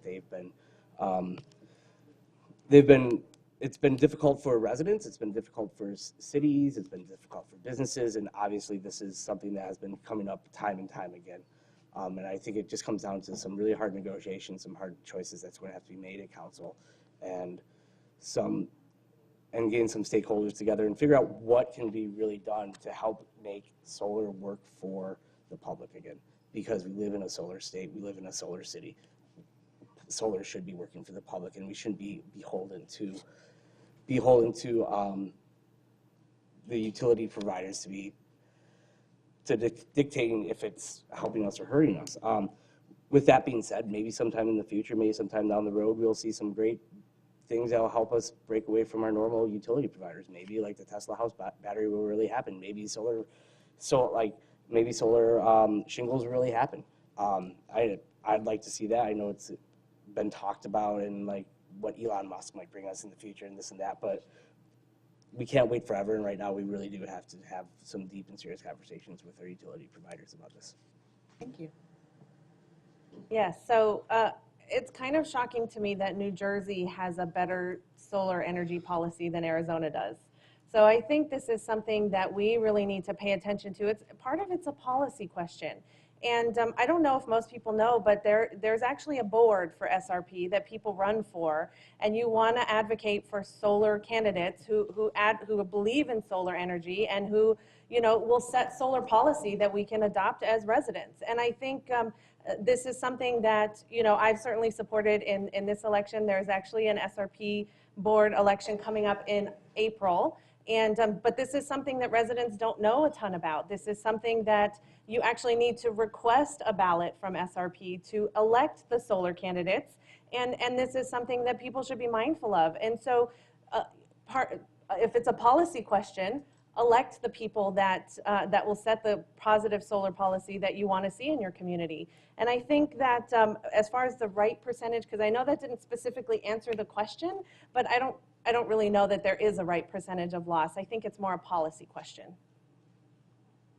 Thank you. I don't think that we can install solar panels at a loss. We are responsible in the government to be good stewards of taxpayers' dollars. And sometimes you have to wait for things to evolve before you can install the solar, if we continue to keep losing money on installations. Obviously, we have to acknowledge the triple bottom line, the people, planet, and profit. And if it's off course, then we need to wait until we get changes from our representatives and SRP board and things like that, where we can change the way solar panels are designed and financed. Thank you.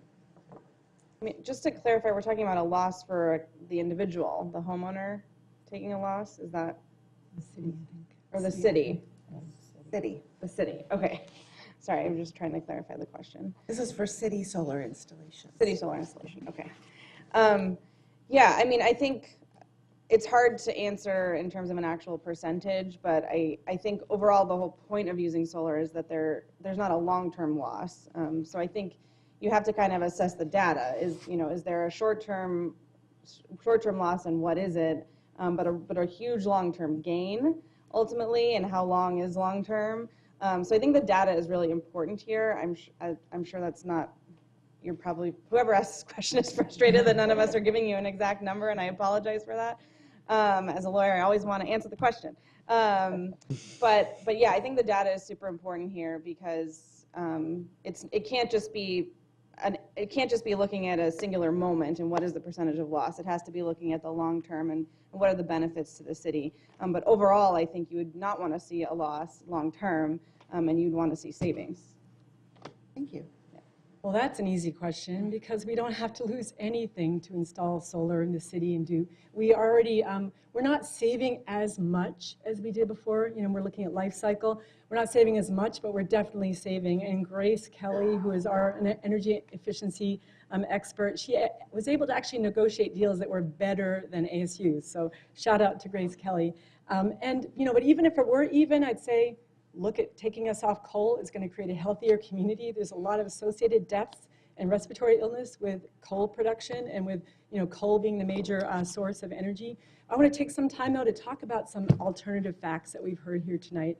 And one is about our water quality. So we had EPA raise their standards, and we had, because of that, we had a one-day exceedance of a certain cleaning chemical. It was flushed out within 48 hours, and we have periodic, you know, baseline assessments. We have amongst the healthiest and cleanest of water. Dave McNeil is our water manager and water quality manager, and it's a disrespectful thing to say what's been said here tonight. The other thing is fire hydrants. We have less than 1%, 0.7% of our fire hydrants have work orders on them now. The Tempe City Council voted last June in our budget to authorize 2 staff members who are checking every single, I think there's 9,000 fire hydrants in the city. So we have a very vigorous assessment program of our fire hydrants, and the fire that was in question was not at all impacted by the fire hydrants that weren't working. So let's make sure that we talk, you know, in a factual way and not fearmonger the community, because there's enough division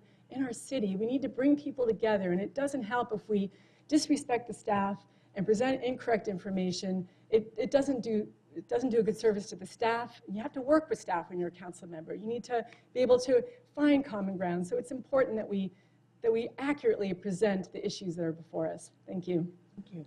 Thank you so much. I'd like to acknowledge that I'm going to change the wording of this next answer ever so slightly for the person who wrote it. And we're going to begin with Ms. Vega. Okay. What role do you see sustainability playing in building and construction, which is one of the largest contributions to greenhouse gas emissions? Huge.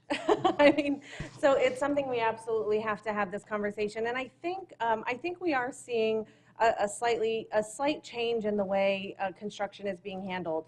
And I think this is one area where we need to be mindful of things like air quality and you know, how we construct our buildings. They can't all be large glass structures because that just contributes to our urban heat island. You know, actually putting part of our, I believe that when we have our character area conversation, that one of the things we need to do is not just say we don't want to see this in our community. It's about what we do want to see in our community. So we want to see a percentage that's green space. We want to see materials that are sustainable. We want to see, you know, things that are going to contribute to the overall well-being of the community that a development is happening in. I think that's something we can build into the design process.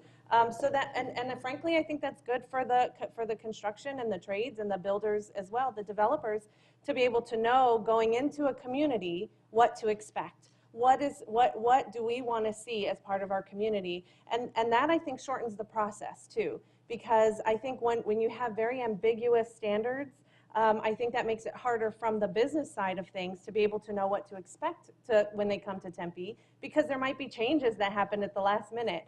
And so when we focus on improving the process, making it more transparent, I think that's something that we will see in the long term. Good for the residents to be able to have the input on what they want to see in their community. Good from the building and the developer side of things to know what is wanted in those communities, and that'll shorten the process and improve the development process overall. Thank you. Yes, I would encourage them to use recycled products and also to partner with city resources. We do have great city staff, and they can help with the design and making sure that they use good, sustainable, long-term products. The developers, too, have been very open to sustainability practices in Tempe. They're very progressive, and they want help, and they want to make it better for the environment. Yeah, I think it's super important. I think part of it is working with developers and educating those that may not know about all of the benefits that we talked about before, lessening costs over time, et cetera. So that's part of it. I think incentivizing green building is really important. And I think sustainable practices in general, we've talked about how sustainability isn't necessarily just environmental, and so that can also relate to, I know this wasn't the exact question about greenhouse gas emissions, but about who's building the building. And I know the Tempe City Council has worked on that for development deals and who's actually building your building, and making sure that the workers are paid and not just paid, adequately paid. And so that there's equity and sustainable practices in general when you're talking about new development. So sadly, not a lot of developers are actually eager to adopt sustainable building practices. And to me, it's not about LEED building also. It's about how a building performs and behaves after it's built. It's really important to make that distinction. And from the time I got on council, I wanted us to adopt the latest International Energy Conservation Code. Currently, we're operating under the 2012 law and code. Scottsdale adopted 2015. I said, let's adopt 2015. But we've been working slowly and steadily, and now we've decided we're going to adopt the 2017 International Energy Conservation Code, which was just released. It's not an easy thing to do, though. You have to work hand in hand with the developers and construction workers, construction outfits, and with other cities. So we're going to work with East Valley cities to move forward in a very process-driven way to get us to the International Energy Conservation Code of 2017, which is going to have a lot of requirements to require developers to really build in a more green way. We are seeing some visionary developers out there, and I champion those whenever I can. And thank you for bringing up the point about sustainability and equity and trying to develop a workforce. I've made it a charge that every developer I talk to, I say, what is your plan for your workers? Are you going to hire local workers?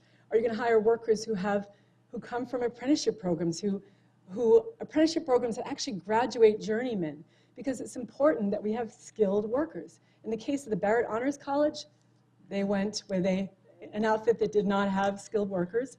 500 water leaks sprung from that. They had to bring the trades in, a union company. They had to bring the trades in to patch up those leaks. It was a $3 million cost. The students had to be moved into a hotel. This is what happens when you don't have good jobs that pay well and that have highly skilled workers. So I fought for that with Omni Project and with the project that's to the Tempe Center for the Arts, the biomedical campus. It's the first time in Tempe history we had that guarantee from the developers, and that is about sustainability. Thank you for bringing that up. Thank you. Mr. Stewart. One of the things that I look at right now is like we have so many developers that are coming in looking for zoning upgrades, they're looking for PAD overlays, they're looking for various ways to get the most they can get from their property and get the most money from their property. And I think we just have to negotiate very, very, very hard with them to make sure that they're including some of these green practices and more environmentally savvy practices that are available. That's one of the first solutions I have. Another one is we definitely have to revise the development codes, take another look at them, and really add some stronger words to it, some stronger teeth, and really look at the development codes and see what we can do to improve sustainability in there and like green ways. I would be really open to seeing on our development review committee finding a spot for someone from the Sustainable Commission, like move someone over there from the Sustainable Commission that's already on there, move them to the DRC, because the DRC right now is made up of architects and city planners and a few neighbors, I think like one neighbor, and I think we really need to look at, if we're going to move forward with that, get a green expert on there to really like put the screws to some of these developers about like, what are you really doing outside of being LEED? And what are you really doing with environmental justice here? We have the urban core plan coming up for the next 18 months. I think it's a great opportunity for city staff and for council to really talk to our consulting firm that we have doing this urban core, which is going to help develop a new plan for the upper third of Tempe to really install some green practices. We have a great opportunity to do that with the urban core. It's a big mystery right now what it's going to look like, and it's just starting to get going. And before it gets going too hard, it'd be a great chance to get in there and do that. Thank you. All right. So this one's for you, Ms. Adams. Those who opposed bike infrastructure on McClintock and the Seat route cited that the percentage who bike to work should not have their needs met.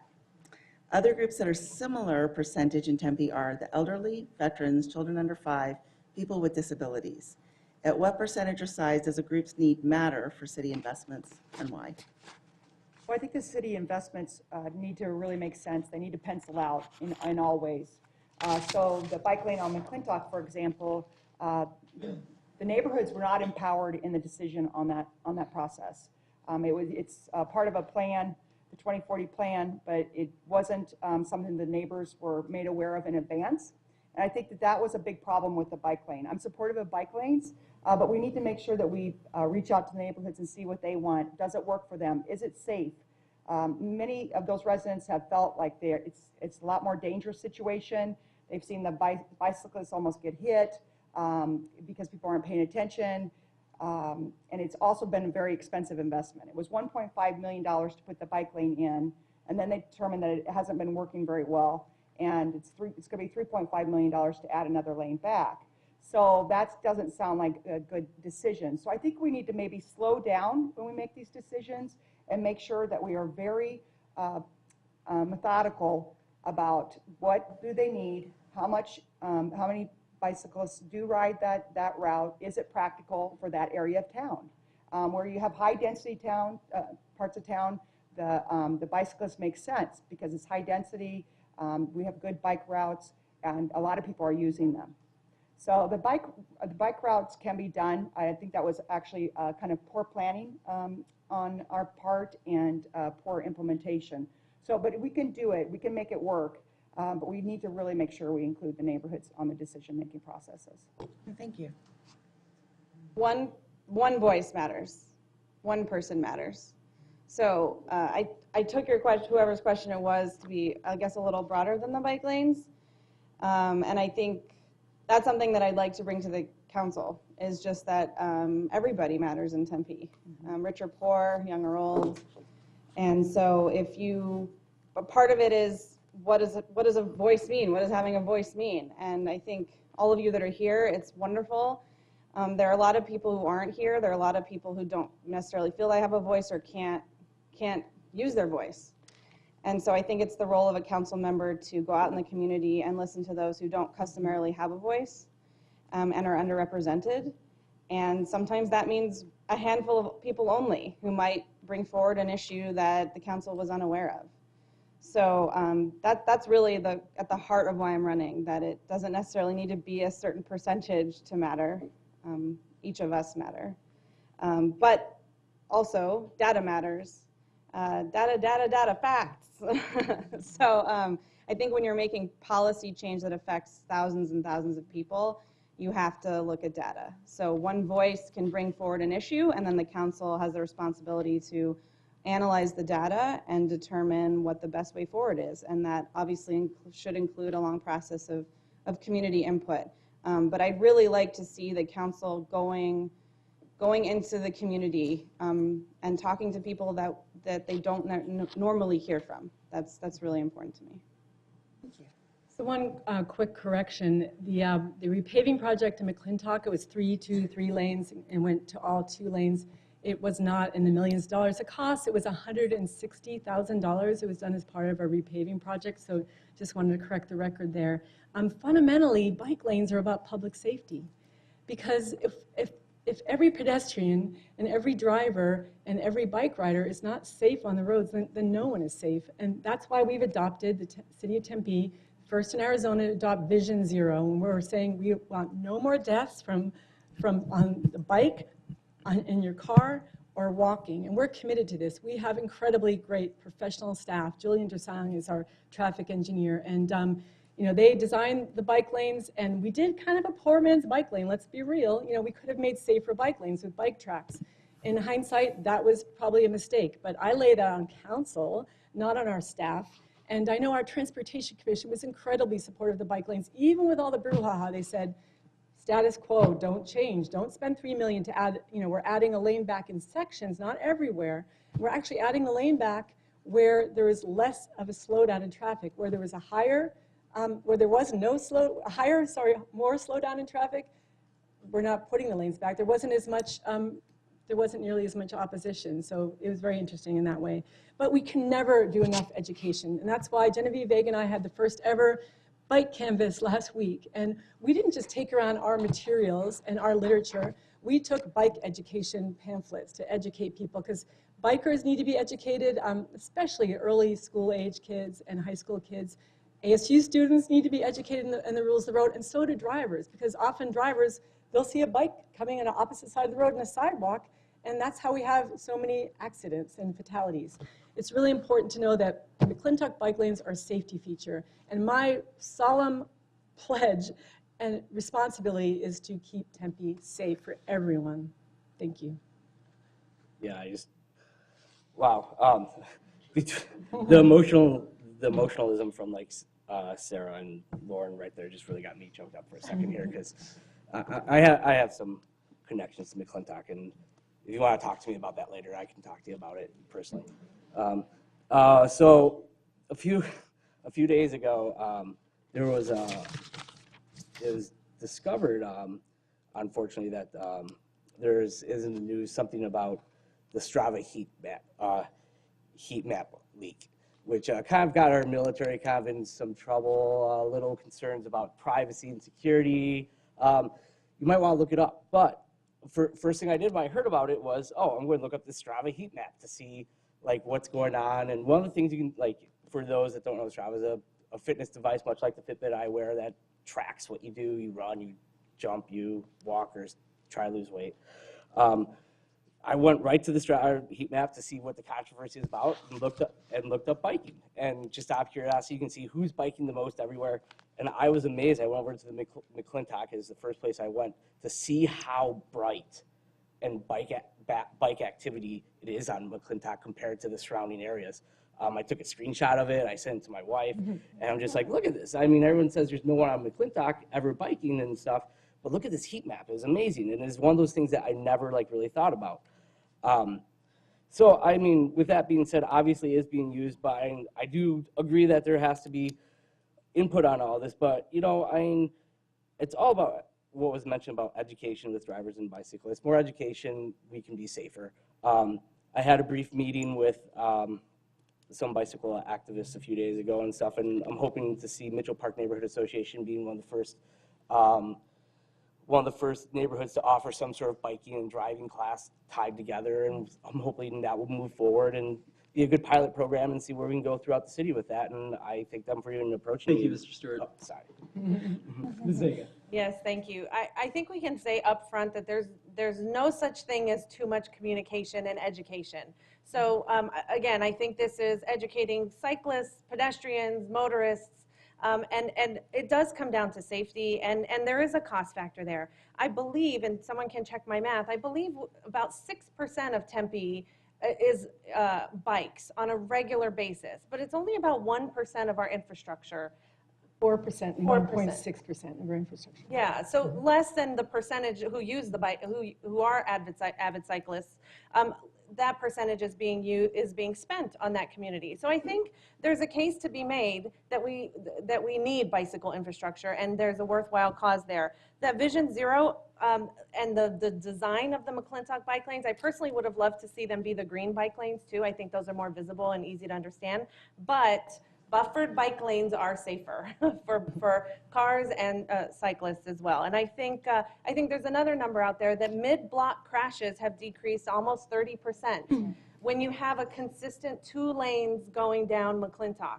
And we have to be mindful, take it at a 20,000-foot view, what else has been going on in the city that would cause the traffic? We had State Farm moving in. We had new businesses coming in South Tempe. There was also a ton of construction going on the 101 when those bike lanes were first implemented. I had a classmate. I was in my executive MBA program at the time. He worked for ADOT, and that's all I'll say about it, so I don't want to identify him here.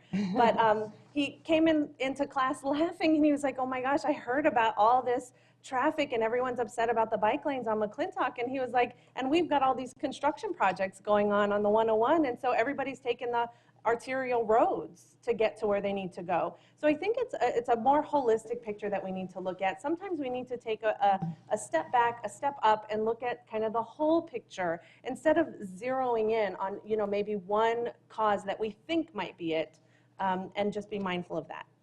Thank you. Ms. Adams. Could you repeat the question, please? Oh, yes. Those who opposed bike infrastructure on McClintock. Answer that Oh, that question. one. Oh, I'm so sorry. We are to the next question. Okay, don't worry. Ms. Cater, we'll go on with you. Yeah, no. Wait, I just started the last one, didn't I? Oh, she didn't? Okay, Yeah, I can't sorry remember about anymore. that. These aren't our questions. The next question from the audience is, a changing climate is the result of greenhouse gas pollutants increasing in our atmosphere. What kinds of nonpartisan solutions to our air pollution problem would you actively support at all levels of government? Okay. Yeah, I mean, I really do think this is probably the biggest issue of our time. And that's scary. And it means that we have to make policy change at every level. Obviously, I'm running for Tempe City Council, and so the question is, what can Tempe do? And I think we just have to be really innovative and look at the data and implement policies that are going to work. I think the city has to focus on things that are actually happening in the city. But raising my family here, this is something that's really important to me. And again, I think Tempe has been a champion for this already, and I would just like to see that continue. It's a big question. Well, it doesn't help when our president tries to advocate for a solar tariff. That's not going to help with renewable energy, and especially when solar energy is historically cheap. So I could talk a lot about the federal response, but I'll focus more on local issues.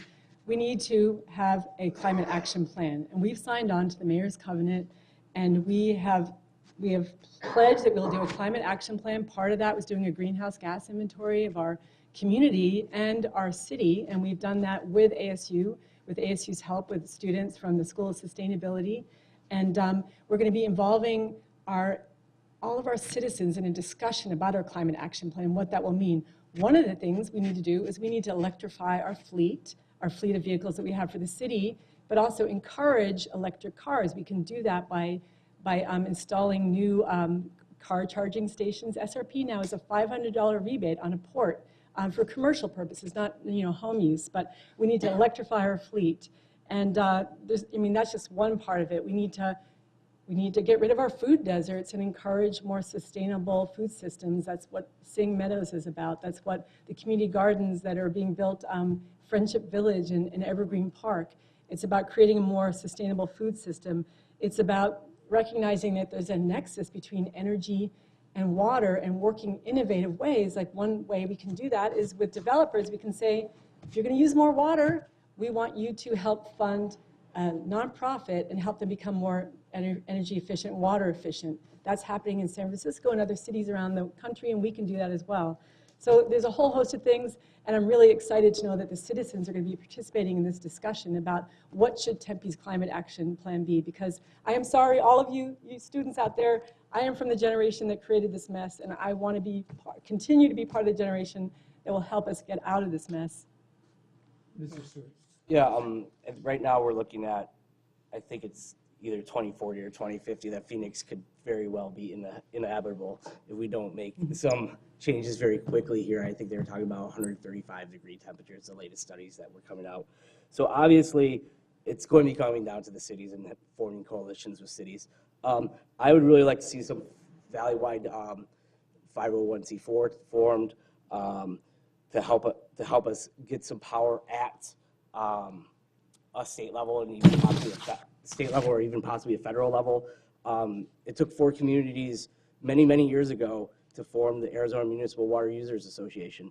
And, it might be time to start something to do with global warming, find 4 cities that are willing to put it in together and form a 501c4 to help them lobby at a state and federal level and find common grounds and become a place of communication. Because Tempe can be a visionary all they want, and I applaud them, and they have been. But we need to get the other cities in the valley on board with it too, in whatever way possible. And I think that type of coalition and forming some sort of group like that is the way to the future to help us out with that. Ms. Vega. Yes, so the question mentioned something particular about nonpartisan. Can you repeat that very end of the question, please? So what kinds of nonpartisan solutions to our air pollution problem would you actively support at all levels of government? So the first thing I want to say is the air doesn't care what your party registration is to affect you physically. And so I want to be mindful of this. It shouldn't be a partisan issue to take care of our environment. It shouldn't be a partisan issue to take care of our children and make sure they're not getting asthma because of the poor air quality. As much as I'm gonna call out my dad without pointing to him, as much as he wants to burn a fire on Christmas morning, he doesn't if it's a no burn day, because he knows that's the right thing to do for the environment. So I just want to kind of dispel the partisanship idea here. We also know that there's a projection, and I forget the exact number, where almost a third of the year is going to be over 110 degrees unless we do something to change our behavior. So I think incentivizing hydroelectric vehicles as one example, making sure our buses are going in that way. There was just a new company, and I can't remember what it's called, who's headquartering in Arizona, and they're going to be building hydroelectric trucks. And so this is something we should be able to capitalize on this, especially since it'll be a local company. And I also think there's small things that, I think of things like the Little Free Library, where we have incentives and rebates for that. What if we had incentives and rebates for community gardens, like I think Lauren mentioned, and incentives and rebates for seed exchanges and plant exchanges and clippings and fruit exchanges and things like that. Those are very small community things that we can do that I think have a big impact and kind of encourage not only the sense of neighborhood and community, but also improve our environment and our air quality. Ms. Adams. Yes, I think everyone wants to have better air. I don't think that has to do anything with what party you're affiliated with. We can use alternative fuel vehicles, increase those, more solar panels, light rail, use our buses, walk more. We can all get in better shape if we do that. We need to have more rapid charge stations so people can drive the fuel economic vehicles and be able to charge their cars easily. I think we need to partner very closely with ASU because they are so good at the latest innovations and really continue to have that close interaction with them. We need to plant more trees, decrease our water shortage, bike more, and partner with all cities, and also promote gardens in our backyards or wherever they may be, so we don't have to use more fuel to transport fruits and vegetables and products. Thank you. All right. This will be our last question.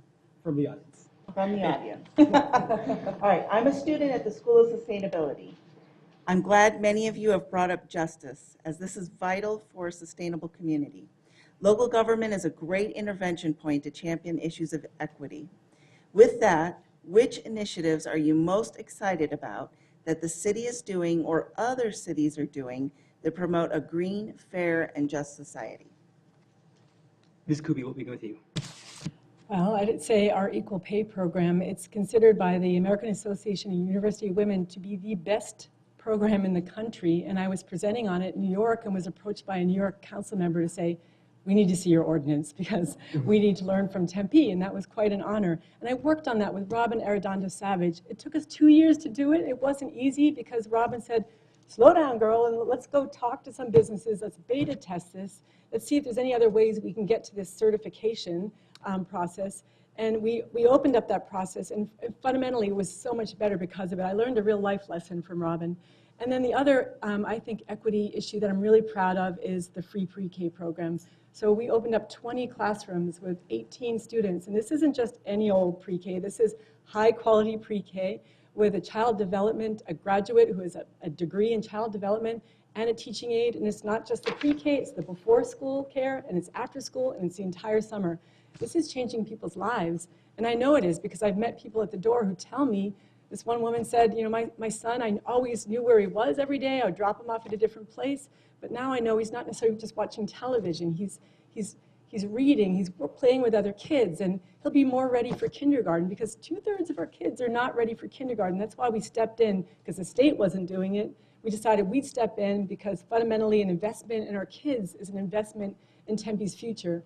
So to me, the equity aspect of sustainability is so important, and there's costs that they'll be that incurred, but the long-term benefit is enormous. And with pre-K, we're testing this out, we're studying, ASU is studying the process, and we're gonna probably come back to the voters and say, do you wanna invest in this and make it even bigger program? So I'm really proud of that. There's a lot more that we can do though. We can't stop.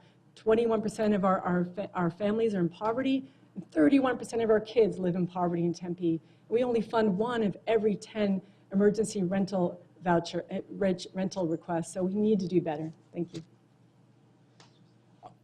In regards to the city of Tempe, the two that have impressed me the most that I'm most excited for, I'm excited for both the 100% renewable energy push, and I'm excited for the pre-K. They're both extreme.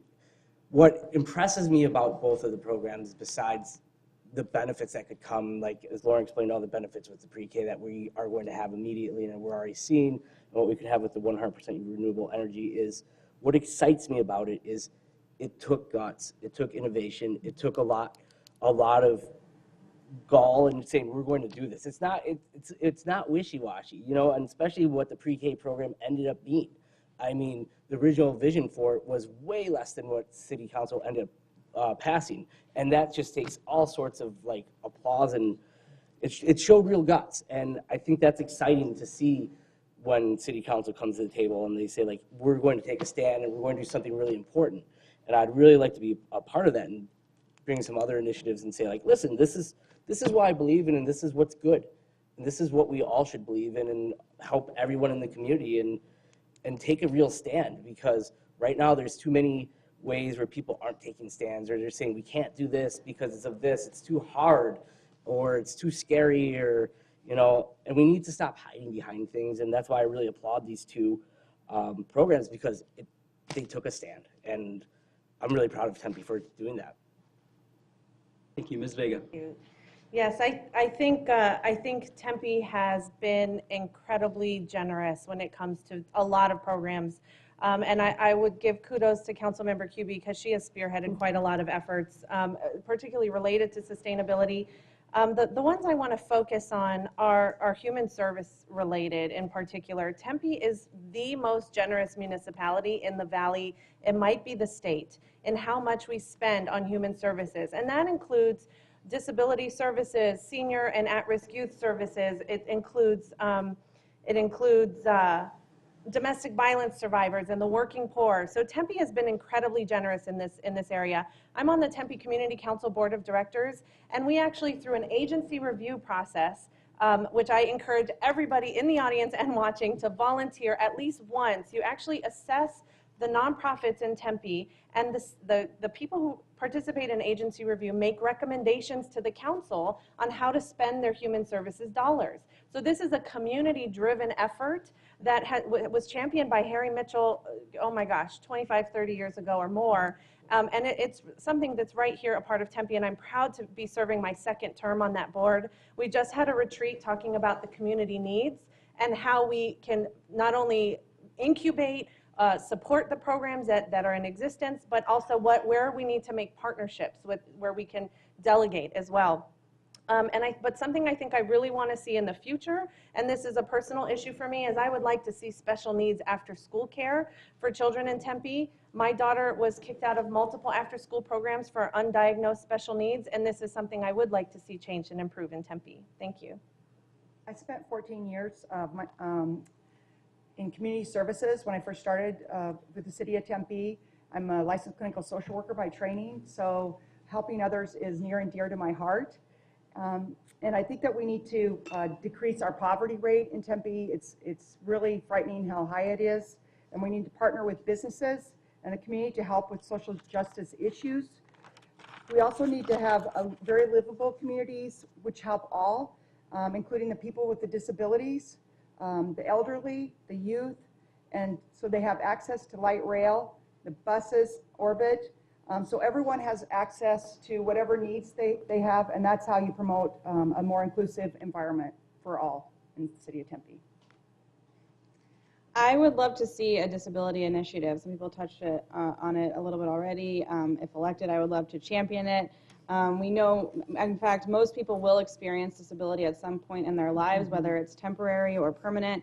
We know as people age, they become a person with a disability, even if they don't call it that. We also know that the percentage of people with disabilities living in poverty is also really high.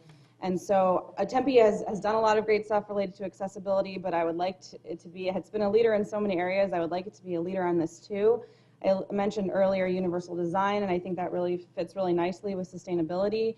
And this could be a way to look at improving our parks in a way that are fully accessible to people with disabilities, to kids with disabilities. It could relate to after-school programs for kids with disabilities. It relates to transportation. And so I think there are a lot of ways that right now, I actually served on the City of Tempe's Disability Concerns Commission for 5 years, which is awesome. But a lot of times we look at things within the confines or the constraints of the laws that exist. And I would love Tempe to be a leader on disability rights. Thank you very much. And thank you to all the members of the audience who provided us questions. There were many more which we would have liked to have gotten to, but we are running out of time. And so we would like, at this point, to allow each candidate 30 seconds to give closing remarks. And we'll begin with you, Mr. Stewart. Thank you. I want to thank everyone for coming out tonight and such gracious hosts. And it was really a fun conversation. And I'm glad Tempe's having this conversation and we're able to have this conversation. Some other cities, we can't even have this conversation or have this type of forum because they're just in a different place in a different time. And luckily, Tempe's not. And that's great. And I'm really proud of Tempe for being there. For myself, I just really want to make sure that we stick to environmental justice issues and make sure that everyone is taken care of to the most sustainable as it can be, from the poor and to the disenfranchised, and make sure that we make sure to keep Tempe safe. Thank you, sir. Ms. Vega. Yes, again, thank you everyone for coming, and thank you guys for hosting. I think it's important that we have a litmus test for how we make decisions. Part of that is, you know, what we hear from the community and bring back to these chambers to inform our decision-making process. For me, it's a little personal too. I have 2 public school children, a 7-year-old with special needs and a 15-year-old freshman in high school. And some of the things we need to be mindful of as we make decisions is future generations. What are we leaving for our children, for our grandchildren? And we need to look at things like if I do make decisions based on what my children need. Thank you so much. Ms. Adams. Yes, one failed fire hydrant is not acceptable, and we have many that are failing in this city. If elected to council, I'd support sustainability efforts that will strengthen small businesses in Tempe, are balanced with character areas, goals, and aspirations that have a dedicated stream of revenue to finance them, show a positive return on investment, that are implemented with technology that is proven and reliable, and that allows scarce tax dollars to fund infrastructure maintenance, investment, and replacement schedules. Please visit my website at adamsfortempe.com to learn more. I am Jennifer Adams, and I ask for your vote. Thank you. Thank you. Ms. Cater. Thanks so much for hosting this. This was really fun. As a native of Tempe, I'm raising my family here. I care a lot about this community. And we've talked a little bit about you to remind everyone that you have 3 votes in the upcoming election, and ballots will be dropping pretty soon. So I'm just running to try and bring a voice to those who've customarily felt like they haven't had one. And I hope you'll consider me for one of your votes. Thank you. Ms. Kuby. Tempe is a compassionate city, and we work together to create innovative solutions. I ran for office back in 2014 because I thought we could harness the enormous energy, expertise, passion of not just faculty, staff, students at the university, but throughout our community, throughout our neighborhoods. I'm so proud of the work that I've done. I want to continue to do it. I almost feel like I can drop the mic and walk away, but it's too much fun. I don't want to leave this. And I want to continue to make Tempe smart, sustainable, and a special place to live. And with your help, with your vote, I'll continue that. Thank you. Thank you so much. Please join us in a round of applause for all of the candidates.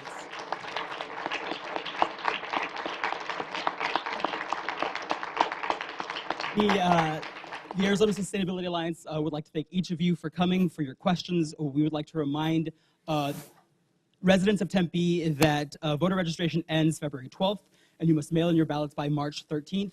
General information about the election is available at the city's website, tempe.gov. Video of tonight's proceedings will be available on our website, azsustainabilityalliance.com. Thank you all very, very much. Good evening.